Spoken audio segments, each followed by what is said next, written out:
Men's brains, dopamine is what motivates us into action. Dopamine gives us energy, causes us to want to do things for people and so forth. So men's dopamine receptor sites or dopamine function doesn't become activated unless the problem is an emergency. It's a big problem. It's an important problem. Little things don't activate dopamine for men. They just forget it. It's not so important. You can even look at his brain. The memory center of the brain called the hippocampus is twice as big in women. Women are dopamine stimuli. Oh, I have to do this. I have to do this. I have to do this. Men are like very narrow on what they have to do. And so it's very easy to forget. The way we process all that stuff that women are overwhelmed by is we just forget it. So our hippocampus is smaller. It's amazing how we're completely complementary to each other.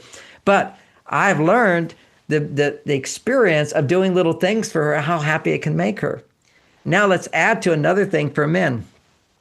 Men will always do the best they can do, at least for most of the marriage, to make her happy. And to finally, she's not happy, I'll just give up. But they're trying, as long as they're trying. So he's doing his very best. Let's just simplify this into money makes women happy. Other things, of course, make women happy. I'm only making so much money. I can only make so much money. And now she's not happy. So my mind goes, I can't make more money. So how can I make her happy? He doesn't know that for women, little things can also make her very happy. See, once a man's making a certain amount of money, you habituate. It's not that you expect it. It's not a big deal. That's what he does. I do what I do. It's that little extra. And the extra doesn't have to be big. Occasionally it can be big, anniversaries, birthdays, and so forth. She needs that for image. It's just like, right. Okay. But it's really the extra little things on a continuous basis. And he's not going to think to do them. So she has to think to do them. And this is work. In my new book, I got 25 things and 30 things you can ask for, little things to sort of, you'll create your own list, but they just give you ideas to do it. But here's one fun one that my wife does. And you don't do the same thing over. It has to be new and different. At least every week, don't do the same ones. The next week, you could try one. You have to vary it a little bit so it's new and different. It gives a spark of dopamine. It interrupts him. It gives a spark of dopamine. It will, and he's willing to get up and do it because he knows by immediately responding like, I'm your genie in the bottle. I'm here to serve you. Or I'm your maitre d' at a restaurant. Oh, happy Dr. Gray, you're here. I've got your special table for you. The chef has some free champagne for you. They'll do that in my town. They love me there. I also give big tips. But there's a specialness and it feels good. Well, that's my female side. You want to feel like special. Women, at least, occasionally. And every day you can have that reaction. And one more thing to add on to it to give sort of credibility to this idea is the Pink Panther movies. Do you remember the Pink Panther movies? Mm-hmm. Okay, so people know this is the Pink Panther movie. Clouseau in some of the movies, he's really goofy and really funny and everything. But one of the funny things he does, he has a sidekick who's Kato. Kato is Bruce Lee, the karate master, And so when he would come home at night, Kato would attack him. The lights would turn out. Kato would attack in some unexpected way. And so he was doing this so he'd always stay vigilant. And so he would always be ready to sharpen his skills for karate and protection and so forth. Well, this is what it does for a man. Out of the nowhere, when you're not expecting, a woman asks you to do something, and you immediately go, absolutely, happy to do it. And you verbalize that. You say, glad to do it right away. And it just takes a few minutes, and it breaks you from being in this sort of estrogen slump, where too much estrogen, your testosterone is a slump. It will give you a spark if the man understands this is something that will help my wife. So one of the times, occasionally my wife will do this. I'll be already in bed, and she'll walk into the bedroom, and she puts up her hand, and she goes, John, would you get me a glass of warm water? Now, for me to walk to my kitchen is 30 yards. Okay, it's 30 yards. And by the come back, I'm already at the 60-yard line of the football field. I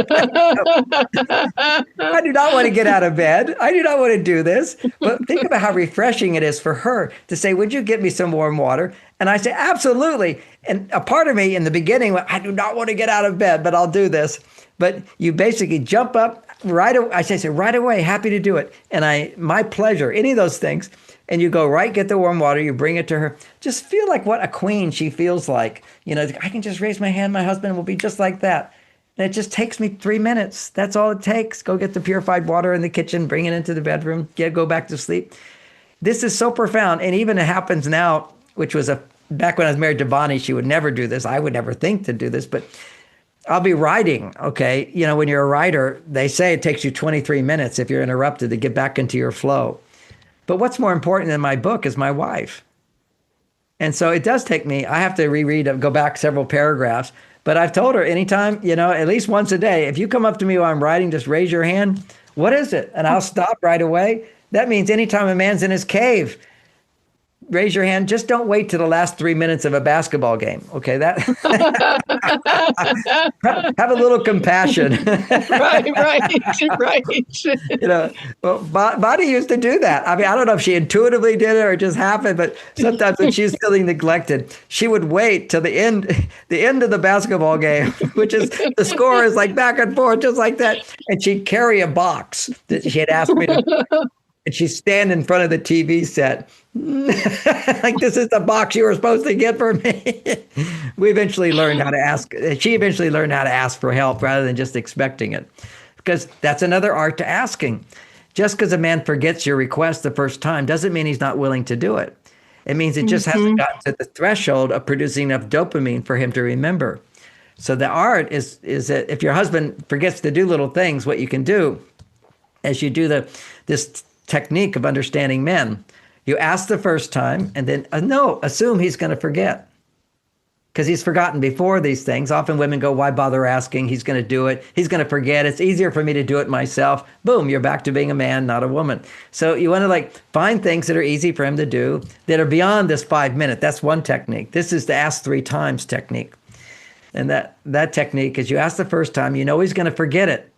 And then when he forgets it, you ask again as if, in the same tone of voice, as if it's the first time. I love it.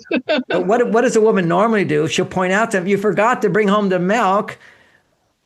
Would you try to bring home the milk tomorrow? But you've reminded him, already reminding him of what he didn't do. That's called nagging. You don't ever have to nag. You just have to ask again in a nice way as if it's the first time. He'll go, oh yeah, she already asked me. That will increase his motivation just because he feels I made a mistake. I want to please her because she's being so nice. Then you ask again the second time. Until he's trained, he'll forget again. And you know this. You're expecting him to forget again. And then you're expecting him to forget again. If he forgets the third time, what will happen? If you can ask him again, he forgot the third time, and you say to him, oh, honey, by the way, would you pick the milk up at the store on your way home from work? He's going to go, my gosh, she's asked me 3 times and she's not nagging about it. She's not blaming me for it. She's not upset with me. What an amazing woman. The message he gets is you trust that he loves you. You're trusting him. Trusting a man, depending on him, and trusting is the most powerful testosterone stimulator in a man. He experiences in that moment, yes, I'll be happy to do that. And he'll remember to do it. Okay, because he's failed 3 times, you didn't punish him for it, you didn't disapprove of him for it, you didn't shame him for it, he will be more motivated. And you're training him to do little things make my wife really happy. That's the whole key to this, because we don't have that built-in biology. Our biology is we sit around waiting for the emergencies. And that also has to do with energy production. There's so much biology here. If you look at the biology of men and women, as a general rule, women have 25% more fat cells than men. They might fill those fat cells up more, but generally the cells are 25% more. Men have 25% more muscle cells. Well, when a woman feels supported, that means her estrogen is up. When a woman's estrogen is up, she can burn those fat cells for energy. If she's stressed, she can't burn fat cells. You know, you see women who are out there trying to lose weight and they're stressing out running. They're not burning any fat cells. You can't burn fat cells unless you're relaxed. So here she is. Nature did this, she has to have more fat cells to make a baby. The baby needs food. Okay, so all that. So she naturally has more fat cells, but they also give her all the energy that you need to raise a child if she feels taken care of and protected. So if she feels taken care of and protected, then her metabolism can burn those fat cells, and that gives her twice as much energy as a man. If you're a man without that much fat cells, you mainly run on muscle energy. And even then with the fat cells, the fat releases fatty acids. The muscles then use the fatty acids to make energy. But men only have muscles. And so they only have half the energy of women. So men are very conscious of this. How much energy do I have? So they're always waiting around for the most important action because they only have a limited amount of energy. So this is the idea I've explained to women. That's the biological foundation of a concept which I explain to women, is that men have an efficiency gene. This efficiency gene says never do anything you don't have to do. If you don't have to do it, conserve your energy for when you have to do something. So we're always focusing on what do we have to do, as opposed to women who are like, I can do everything. Take it all on. And then you become exhausted because you're too far on your male side. Because when you're on your male side, you start losing your estrogen. And it's your lack of estrogen that makes you tired. If you go to primitive cultures, you'll see women never stop working. They're always busy, busy, busy. And they're not tired. I've lived in the Amazon. I've been in India, a little village. Women are, men are all just sitting around the fire. Women are making the food. Men are taking care of the kids. Women are doing this. They got all the energy to do it. They're not burnt out because they feel cared for, because the men are protecting them. It's a dangerous world. Those men, if there's danger, they have energy, and they'll go and they'll run and they'll do whatever's necessary. But and because men are providing that function that's most important to women, which is protection, and doing dangerous, difficult things that are more muscular, which women couldn't do as much, they had a great appreciation for men. And that appreciation allowed them to have more fat burning, which gave them more energy, allowed them to be mothers without feeling exhausted and overwhelmed and stressed out, which so many mothers have today. Mm-hmm. Yeah, I mean, this is such gold, John. I just think the things you're sharing here are such gold, and it really creates like a win-win scenario, because as women, we're learning how to get more of our wants and needs met in a way that allows a man to feel good about providing them for us, to feel like he's winning, like he's succeeding, and like he's going to get appreciation and acknowledgement. And if he doesn't remember the first time, he's not going to be shamed or blamed, or she's not going to be angry with him. So powerful. And I love this idea of, what do we call it? The five finger? Five finger ask, the 5-finger ask. Okay. I love this idea because I think it can help women to tune into those needs and those desires and those wants that they have. I mean, sometimes I'll say to my husband, will you go get whatever in the other room because I'm too lazy to get up. You don't have to say that anymore. You just did this. And would you pick up something in the living room? And I go, sure, right away. I just scored big points. Right. And as you were talking, I had this flashback. So after my husband and I very first met, he grew up in a small town in Utah called Midway. And they have this festival called the Swiss Days Festival. And there's like a parade. It's a small town, like 6,000 people or something. They have this parade, and they have these art booths and craft booths and things like that. And when we first met, we were just kind of friends at this point. I found out he was from Midway, and I said, my friends and I are going up to Midway for this Swiss Days. And he says, oh, you should come over to my grandma's house. She's right on the parade route. Bring a couple of friends and it'll be great. You'll have a front row seat for the parade. So I thought he was cute. I'm like, sure, I'll do that. Well, as it turned out, I ended up having like 8 girlfriends come with me. So it was like way more than what we had kind of talked about. But we still showed up at his grandma's house, and he was running around to neighbors, his grandma's house, bringing out all these chairs for me and all of my girlfriends, making sure we all had a front row seat. And I said to him, that was so nice. That was so sweet that you're accommodating all of my girlfriends. And he said to me, it's just part of the service, ma'am. So great. And now he says that to me on and on in our marriage, because I told him, in that moment, I hardly knew him, but in that moment I knew, I'm like, he is the sweetest, cutest guy, just part of the service, ma'am. And so he'll do nice things for me, and I'll say something sweet to him. It reminded me of, As You Wish, when you said that. I'm like, I remember Benjamin saying this. Now it's been like 20 years ago. but that just like impressed me so much. I thought it was so sweet. He'd gone to all this effort, running to all these neighbors, getting all these chairs because I showed up with all these friends, and then just said, just part of the service, ma'am. So good. So good. So sweet. This is masculinity at its best. In my book, Men Are From Mars, I was inspired to sort of summarize what masculinity is about. And on that day, I was teaching a class in Chicago, and I looked on the Chicago police car, and it said to protect and serve. To protect. Oh, yeah. And so it's always been one of my mottos. But then I started teaching these classes now, and men are more on their female side. And they're not anchored in that masculinity. And one guy didn't like the seminar. Anybody doesn't like my seminar, I always try to find out why, what happened, what went wrong, so I can improve. And the wife said, yeah, he didn't really like this thing about men serving women. It's like he felt like women were more powerful or better than men, and we should just serve women. So now I use the phrase, I don't use the phrase about men serving women. I use the phrase men helping women. It's much more empowering to the man, and it's also more vulnerable for women. Because that's kind of the essence. Rather than being served, it sort of puts a higher thing on it. Although I love what he said, it's part of the service. That's just great humility and masculinity. See, the more masculine a man is, the more humble he is. Okay, this whole our arrogance in men is they feel insecure and they have to build themselves up, and they lose that humbleness. You'll see it with famous people. I was very fortunate. My wife would complain to me whenever I was arrogant. You're just so arrogant, and walk out of the room. That was her way of dealing with stuff. I think it's the best way. Don't have arguments. And I want to mention, although we're talking mainly to women, but this is something a woman can say to a man when she's in a more intimate relationship. Usually you don't share complaints about a man in the beginning of a relationship, and you shouldn't. Okay.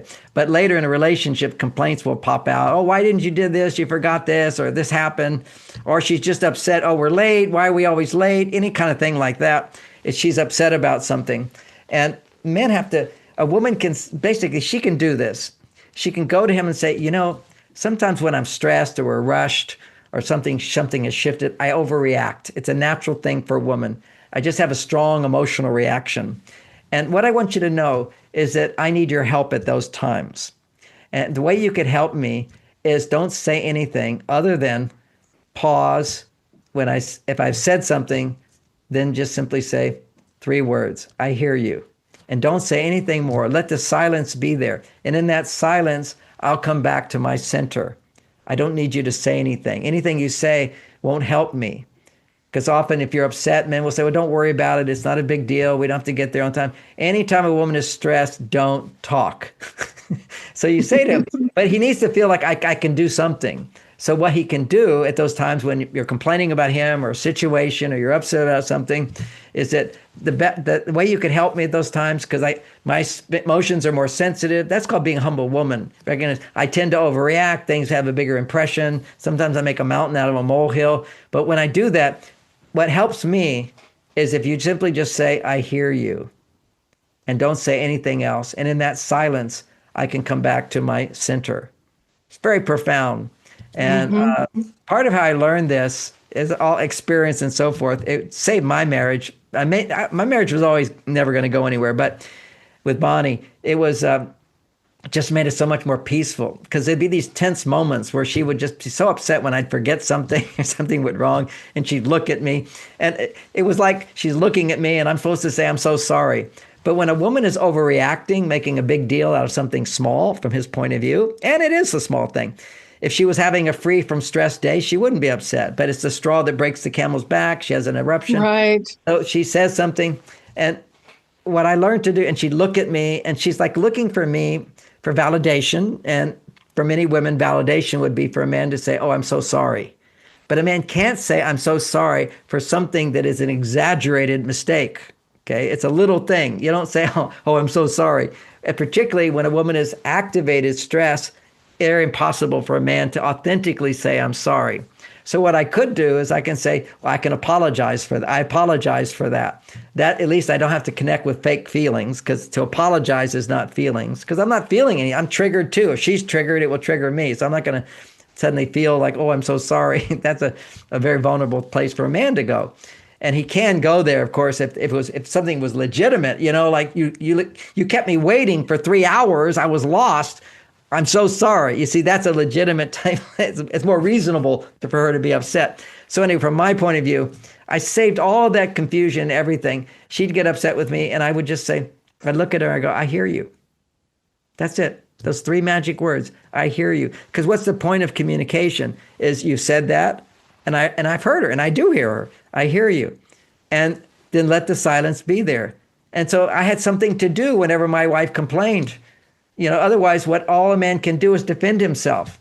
All a man can do when a woman complains is explain why you should still love me.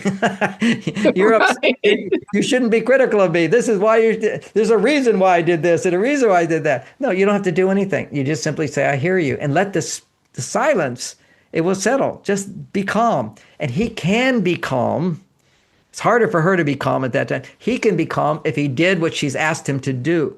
So this is important. It's not like I just out of the blue said, I hear you, although that is happening in my marriage. But it was later I talked about, and I said, this is what I can do at those times. She said, good, that's what I want. All you have to do is explain to a man, when I'm overreacting, upset about something, all I need from you is to say the 3 words, I hear you. And then I know my communication has been heard, and then don't speak more. It's a silence. Now, I'm going to add to this, which is, I know this, our audience is more mature women, but you also have daughters often, and they're raising little children right now. And I recommend to everybody, get the book for your kids to raise their children called Hunt, Gather, Parent. Hunt, Gather, Parent. I've written my book, which is Children from Heaven. I think it's the best book on parenting till I read this book. It doesn't contradict my book. It's still good stuff, but this book is so amazing, particularly for little children. But the ideas work all the way. And my daughter, Lauren, who is applying these things to her little 2.5-year-old, she says, this has made me such a better wife because all these techniques for your child actually work with men. And one of them is don't give your children unsolicited advice. And don't talk so much. And don't say, look at this, look at that, do this, do this.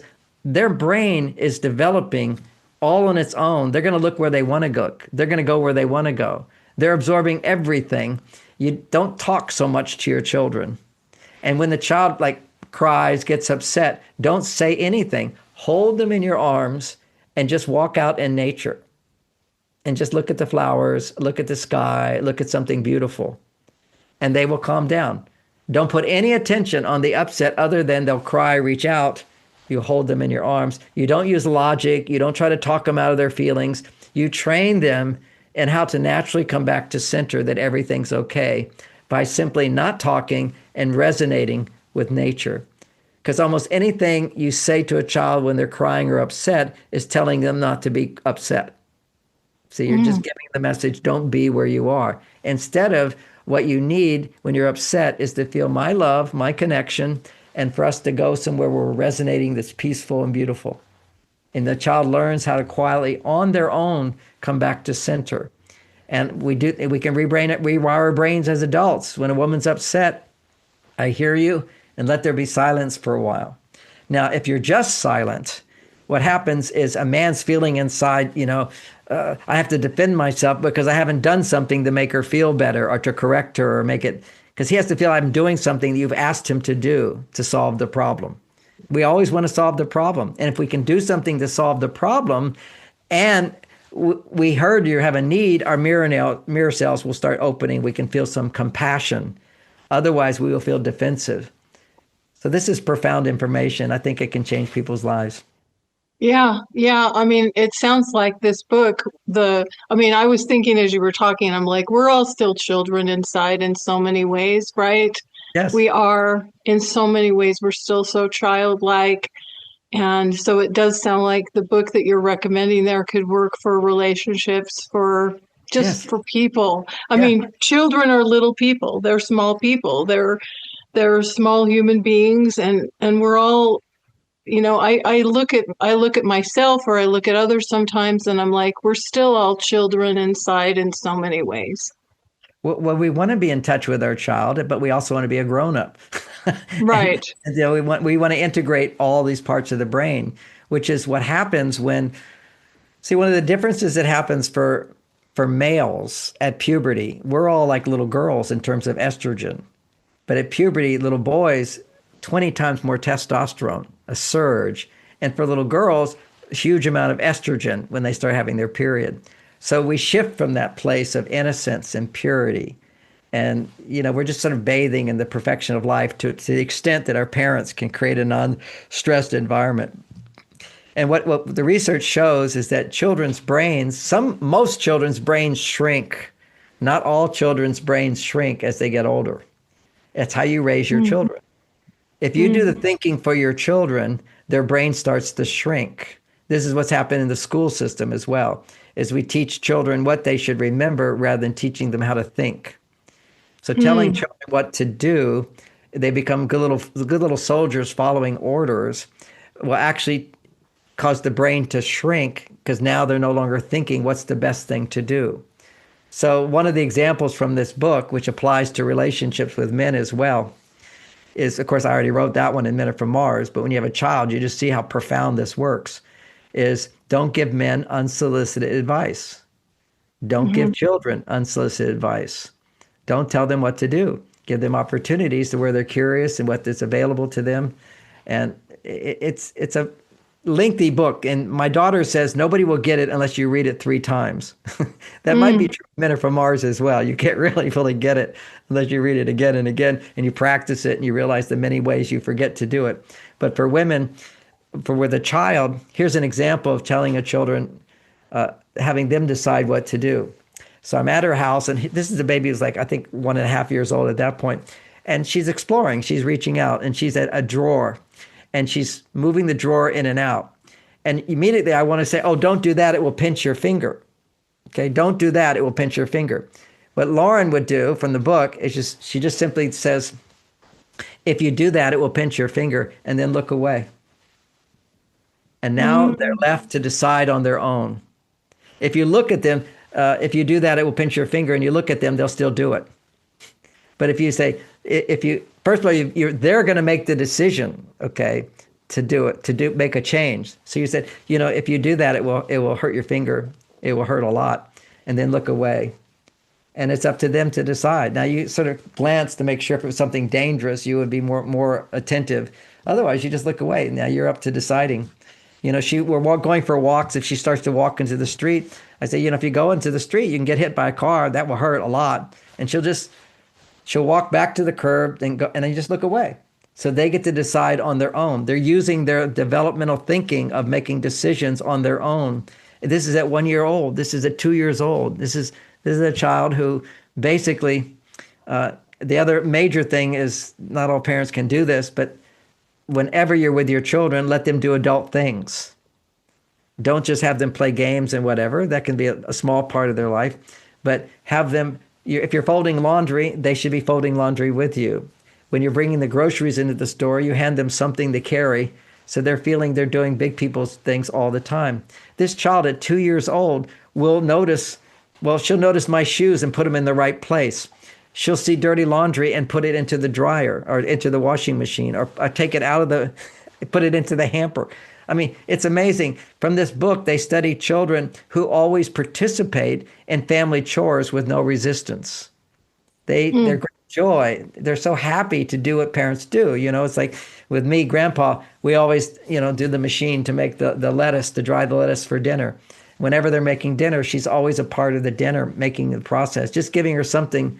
And they don't know that they're not having any meaningful effect. They just see they're part of the group. And sometimes she's talking and I don't understand what she says. And Lauren says, doesn't even matter if you understand all the time. She's just doing what we're all doing.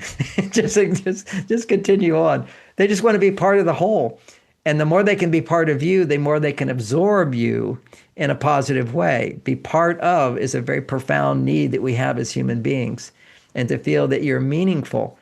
And that even though it may not be that meaningful for the child to help dry the lettuce, okay, you can do it yourself. Giving them the opportunity to participate and do grown-up-like things helps them.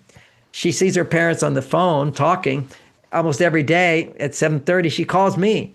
She has she has my number memorized, okay? Because she got my answering service one time, and I heard the answering service, and she doesn't know that. She just hears me talking and this thing, and she says into the phone, John Gray, 415, and it says my whole phone number.